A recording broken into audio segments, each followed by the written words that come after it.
Welcome to the Gynergy Effect, where energy meets intention and transformation begins. We're your hosts, Garen and Yessie, partners in life, love, and purpose. Here to share the tools, truth, and stories that helped us build a life from the inside out. Whether you're seeking deeper health, conscious relationships, or your next level of purpose, you're in the right place. Welcome to another edition of the Gynergy Effect podcast. We're so grateful to have you here sharing your time and energy with us. And today we have a very special guest, somebody that really understands men and relationships and how to really create those great outcomes that you're looking for in that connection. My man, Josh. Thanks for having me. I'm super excited. Welcome, Josh. I appreciate it. It's a pleasure to have you. Yeah. We're even more excited probably because me and her with the Gynergy Effect, it's all about relationships, connectivity. We're really, dial in on strategies around that, being intentional. So we're excited to dive in, find out some different ways that men can learn from you and implement maybe some different structure into a relationship, or just help them, have a little bit more success, because I know there's a lot of men that are struggling. Before we get into that, what is the thing, when you think back, that really inspired you to go down this journey and helping men in relationships? There's that phrase, I think I've told you this, but your mess becomes your message. And I know a lot of people resonate with that. And I know you do. Yes. A lot of us Big do. Time. Right? I had a lot of messes. Yeah, I remember in grad school, literally every person the field they were focused on, they were dealing with themselves, right? So cheated on my first relationship. I thought only old married couples get cheated on. And so that was kind of like an awakening experience for me. I was like, oh crap. And then that sent me into psychology, and then the pattern repeated.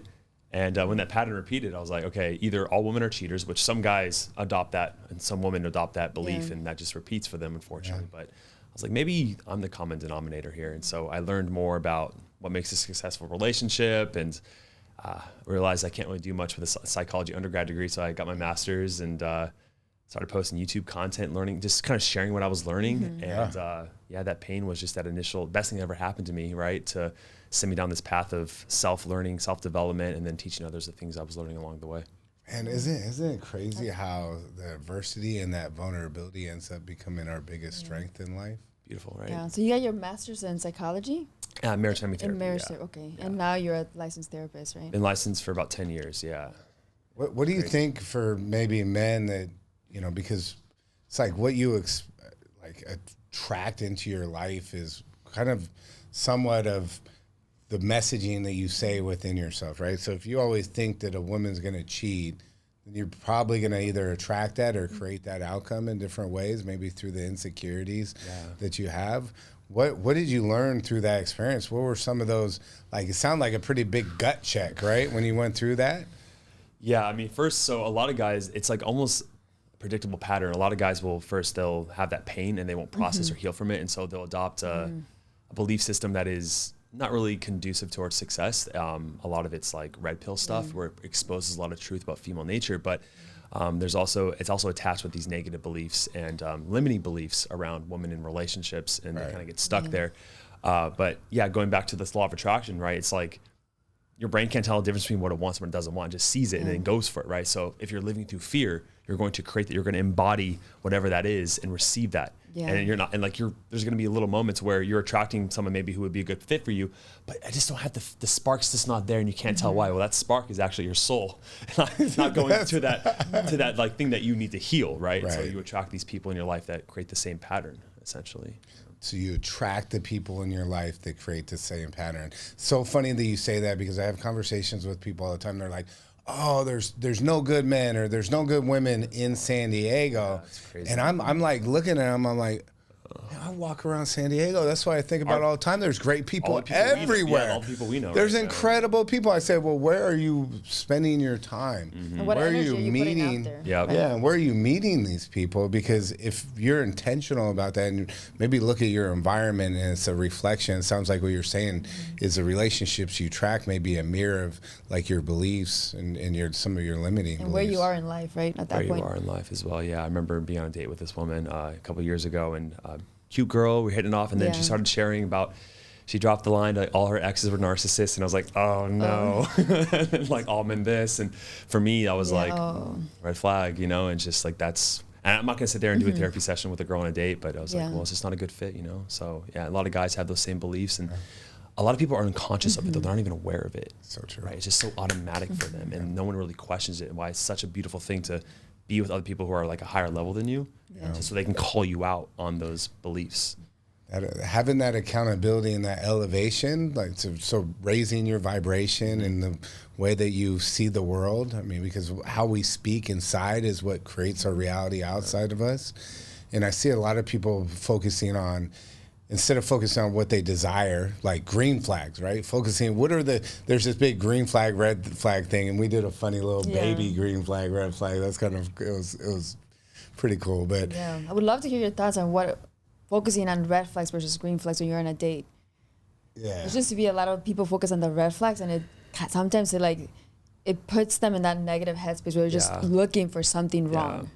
Yeah, I've gone down the Instagram ecosphere being caught, and I'm like, wow, like being in this kind of trap of seeing what people receive all the time. And it's simple but not easy. You're right, though. It's like focus on what you want, not what you don't want. Yeah. But that process is so automatic to us, and 95% of our thoughts are automatic from the previous day, from our subconscious mind. So that's the work, though, is like catching those thoughts and then replacing them. But to your point, Essie, I was just like, I think you should be aware of those red flags when they come up, but don't look for them. Like give trust, right? And then when something goes against that trust, then you're aware of it, but don't look for the negativity. Yeah. So better to go in with an open mind, with trust, with compassion. And then if something comes up, then you'll be like, okay, maybe this is a bit of a red flag. Yeah, I know there's studies on this. I can't quote them, but you know, people who just give trust first are just so much more happier in life, right? It's like, I'm going to live with an open heart. And if I get hurt, that happens. It's okay. Yeah. Versus living with protected all the time, then you're never going to get love, right? So I couldn't agree with you more. We just actually, That's powerful. on one of our previous podcasts, we just ended up talking about that. It's when you have your heart and you're open and you're vulnerable to be heard, that's when you can have the biggest gifts. But if you close that off, you're just closed off. You're not going to attract the other person a permission to also be vulnerable back. And that's how you actually get to connect with them, right? Yeah, to be a little bit vulnerable, I went through my last breakup, and I was in the shower crying, and there was a moment where I was just like in so much pain, and I like had this visualization of wanting to put my heart into a cage and be like, screw this, I'm gonna go back to being an F-boy and all this stuff. I was like, no. And the reason that kept me open was like all that pain was worth the love that I also received. Right. And I remember I did Iboga about a month ago, and one of the visions I had was I saw this glass island heart in the sky, and it was cut in half. Half of it was pink, half of it was black. And on the pink side, I saw all the images of dates and love and sex and intimacy and cuddling. And on the black side, it was the pain, the betrayal, the lies, the deceit. And I got the vision that all of it was love. It's all love, right? The pain is a part of love. Part of it. Accepting that, right? So. It's part of the human experience. That's what creates such a blessing, is to have the human experience, is you have the pain, you have the joy, you have the sadness, you have the happiness. Because if you didn't have that correlation together, we would just be AI, would be a computer program. And everything in life is relative, right? If you have the pain, it allows you to have a greater appreciation for the love, for the good. Yeah, 100%. Allows us to find our purpose a lot of times too. Exactly. Like what it did with you. What would you say when you're in it? Because it's easier to, elevate out, and obviously you're a great looking guy, and people are watching this and are like, man, if this guy, that happens to him, it could happen to everybody, right? But what would you say on when you went through that process of like, and I commend you because I did the same thing, is I started to see a pattern repeat on just communications. Like there'd be this trigger that would happen, and I thought it was my previous relationship. This person was what was causing that, and then I got into another relationship and I saw that same thing, and I was going through a lot of self-work at that time. And when I saw that, I was like, boom, okay, now I know that necessarily wasn't them. That's a pattern that I'm creating, or that now I'm falling into, right? So I gotta, as soon as I see that, now I break that pattern, I become conscious of it, and I take action around it to take myself, to one, become aware of it, take myself out of it, and then reestablish a new pattern from that. Yeah. And that was a strategy that I kind of went through. But if you can walk through going through that, being cheated on, being hurt, and then how did you go through that when you were in it? Like think about those times that you were in it. How did you rebuild yourself to then be somebody that attracts and creates a new cycle. Well, I had a blessing of being cheated on multiple times, right? Like a lot of these guys I work with, like their wife cheats on them after 30 years, right? The first time they've been with her since high school. It's like they don't get that lesson until they're 50. Yeah, that's tough. Yeah. Right. And so I was fortunate enough to have it happen to me multiple times early on in my life, right? But it's one of those things, like if you think of the ego, right, it's like this encapsulated crystal, and it's like it has to be break enough in order to change. But like sometimes people, they don't break enough, and I think God is gonna keep on giving you these lessons until you finally learn them, and it's gonna hurt more and more each time, right? It hurt more and more each time. And it's like, why do you think the divorce rate's 66% for second marriages and 75% for third marriages? It's because like the people are not learning the lessons from the marriage, right? And Just repeating the same patterns. exactly. And Tony Robbins always says, like, we change from inspiration or desperation. And the guys that come to me that work with me, they're at the place of desperation.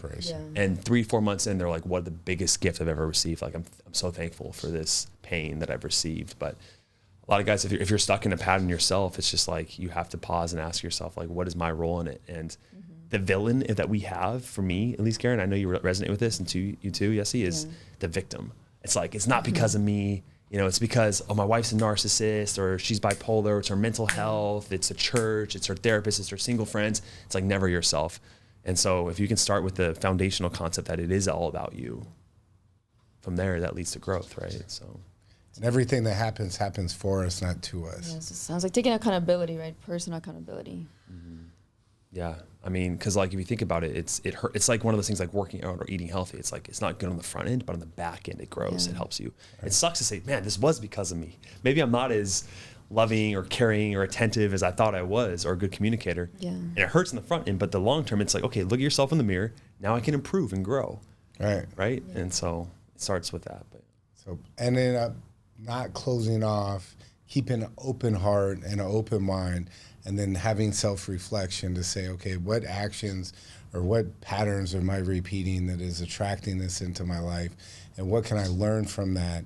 Understanding that this is a human experience, and the pain is part of the love, and all of that is the beauty of what this is, and really embracing that aspect. And then you can have some really attract the right relationships. One thing I'll say too, exactly. And one thing I'll say too is that a lot of guys who are maybe only in one relationship, well, it's like the pattern can repeat within the relationship. That's why I think Dr. Gottman, do you know the Gottmans? We've done all their stuff. Yeah. So they said, I think 68 or 69% of problems are perpetual, same problems over and over.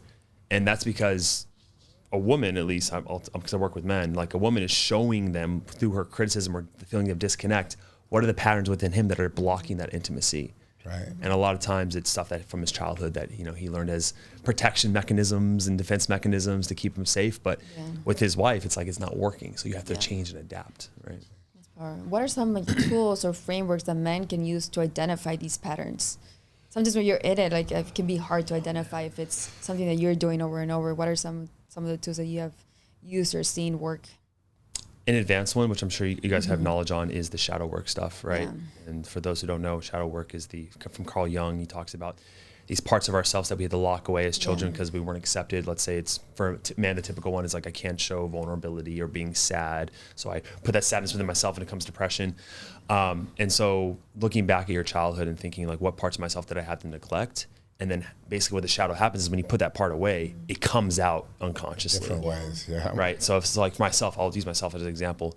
I was very shy and timid growing up. My brother was very outgoing and loud. And so I put down my confidence thinking that it was arrogance, and I would never let myself speak my mind. I was always not sharing my opinions. I was holding back. I wasn't expressing my full personality.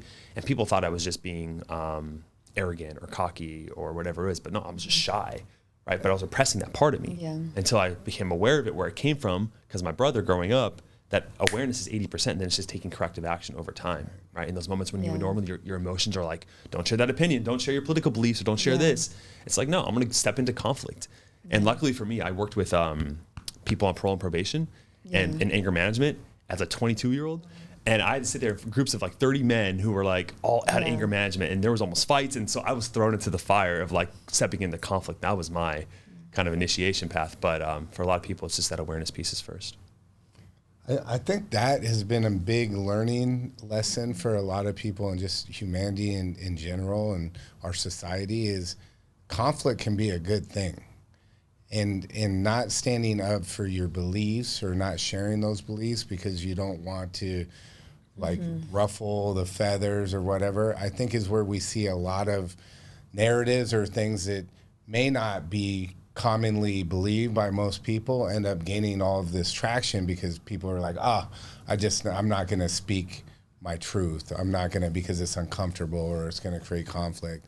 And I think you started to see a big shift once, I mean, especially when Charlie Kirk was assassinated. I think now you're seeing a big shift where people feel like, hey, I need to speak my truth. I feel obligated to do that because I've seen so much that maybe I was suppressed within me.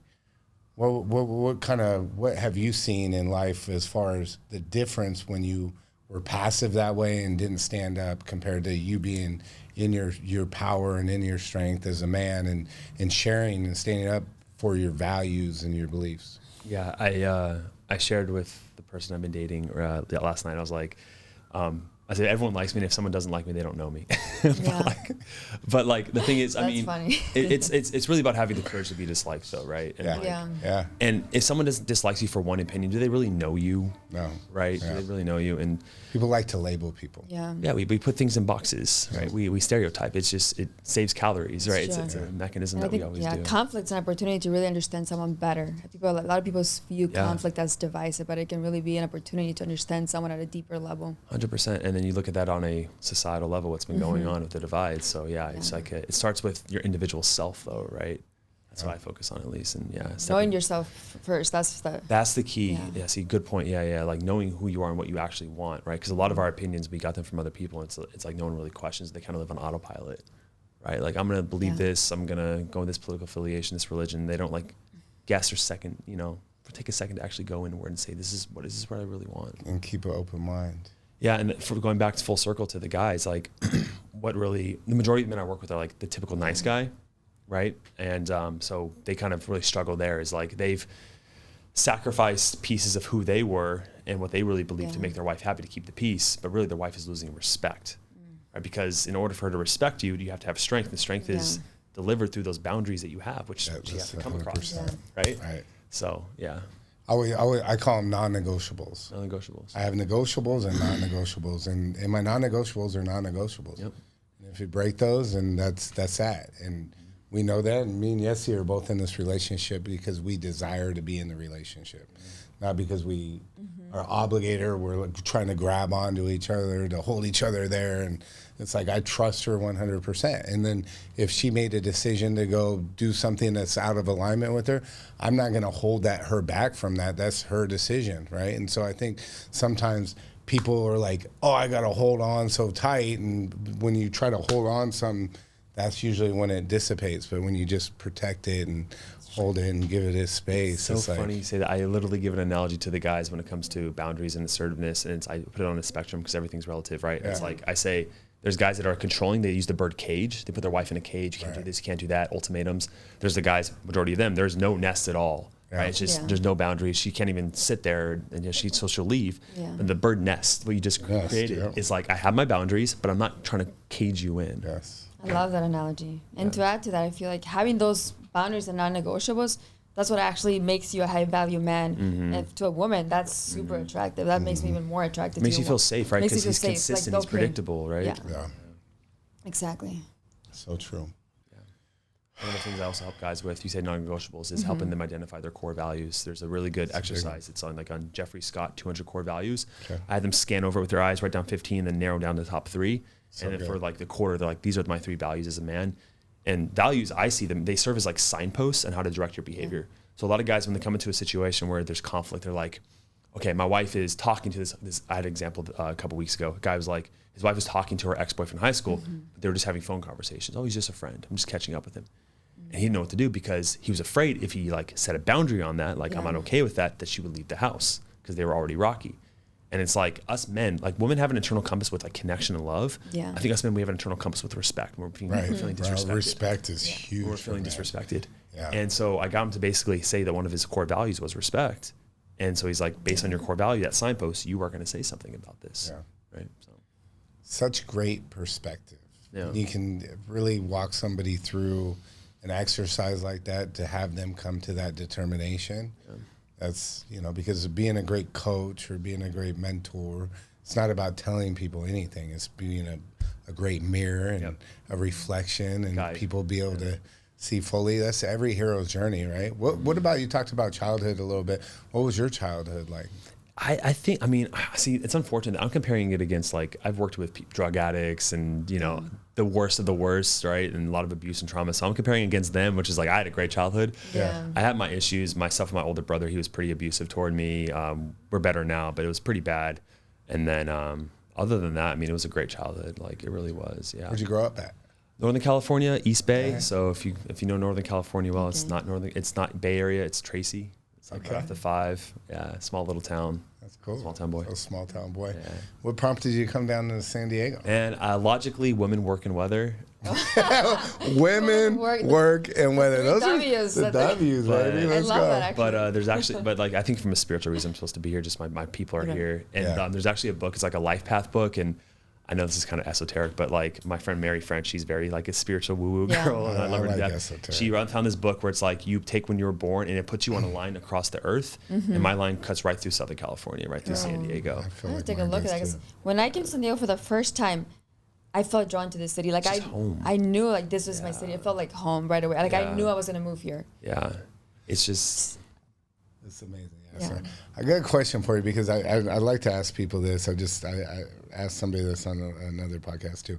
So people, I think esoteric is definitely has its place, and there's a lot of really incredible parts to that. And then there's, you know, people, Christianity, right? And so like religion and different Buddhism or whatever. But there's all these different parts that intertwine together. I think it's just the way that people say it or frame it, right? And like the Bible gives great structure, and different religions give different ways to view it. How do you see how all those things kind of line up? You're pretty spiritual. I was watching this philosophical podcast, and he said if this cup is like God or reality, or however you want to define it, it's like Christianity sees it like this, Islam sees it like that. So they're all looking at the same thing from different perspectives. So they can't see certain parts of it, but other religions can. But they're all pointing at the same truth fundamentally. I like that analogy. So I like that. It's one thing I know is there's the one, and then we're all part of that. Like we're all connected. We all waves in the ocean. All our energy is shared. Yeah, waves in the ocean. Yeah. Absolutely. Really good, Alan Watts really opened me up to that whole concept. I love Alan Watts, man. He's so, I could just listen to him. If you haven't checked out Alan Watts, check out Alan Watts. Because he is like, he's so poetic, and his voice, it's just, I'll listen to him in the morning, and it just puts me right in this perfect, like, just zone. He's the one man in the whole entire world that I would have a beer with, but also just like has completely give me these like mind-altering, reality-shifting moments of like I had to pull over one time and like stop and pause. Like I saw reality completely differently when he was talking about like how ancient Vedic philosophy and religion, how they view like how life is a drama, and we're all playing these roles in our ego, and we're all connected to the one source. And it was just like, wow, yeah. Anyways, so powerful. Who would you say? So Alan Watts. Who are some other people that have impacted your life or inspired Tony Robbins, you? I mentioned him already.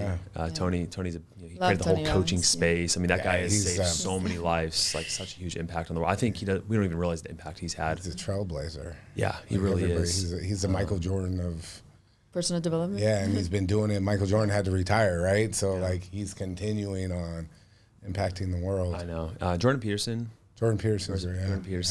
This guy named Owen Cook, he had a like self-development company, still has it. I watched him like in college, and he really helped me like come out of my shell. He teaches social skills. Yeah. So like how to socialize and become more charismatic. So I'd say those are the main ones. I think it might have worked. I think that may have worked there. But man, yeah, just forcing myself to start conversations with strangers. That's the secret to. Isn't that the funnest part? Yeah. I love that. Darren has mastered it for sure. That is my favorite thing to do in the world. I have a theory why comedians are so charismatic, because they force themselves to like learn what mass levels of people find accepting or not accepting, so they just unconsciously know what to talk about. Yeah. You know what I mean? So they can drum it up real quick. Get people to like be interesting and engaging. 100%. So what would you? So if you were gonna give one piece of advice to a man, we'll do two different scenarios. Yeah. Okay. One is a man that's been in relationships but is currently single, and he feels a little bit lost. He's one of those people that tell us they're in San Diego, and there's no good women in San Diego, and they Those out there. they don't know what to do. Yeah. What would be the advice that you give? You know, again, bringing up Tony Robbins. I'm not sure if he created this quote, but he basically said, you know, if you want to be successful, find what successful people have that they have that you want, and then just do what they do, right? And so I would find someone, ideally a coach, right, who has a lot of experience. Yeah. Actually, I have a really good friend. Shout out to Lloyd, single guy. He's in Austin, Texas. He's a dating coach, really, an exceptional dating coach. And he told me about a guy in San Diego who had that exact problem. And I'm like, well, where's he going? What's he doing? He's like, oh, he's just scrolling on Hinge, you know. And it's like, Right. I was like, has he been to a music festival? Have you been to Cross? Like, you know, how many beautiful women are at a music festival? And like, how many approaches you could do in like a 2-day span? Like, Just get the reps in. like, I mean, so yeah, it goes back to those. I would challenge your own beliefs, and but I would also kind of like we start with the beliefs, right? Or start with the vision, right? Like, what do you actually want? Do you know what you want? Who the woman is? How she makes you feel? What her standards are? What values she has? And then what you have to ask yourself is like, what man do you have to become? Does that woman want you? Be honest about that. I saw Andrew Tate actually talk about that the other day. That. Right? So, like, he is becoming that man who will attract that kind of woman, right? That's our whole premise. Would that woman Gynergy. even want you? Right? Yeah. Like, That's right.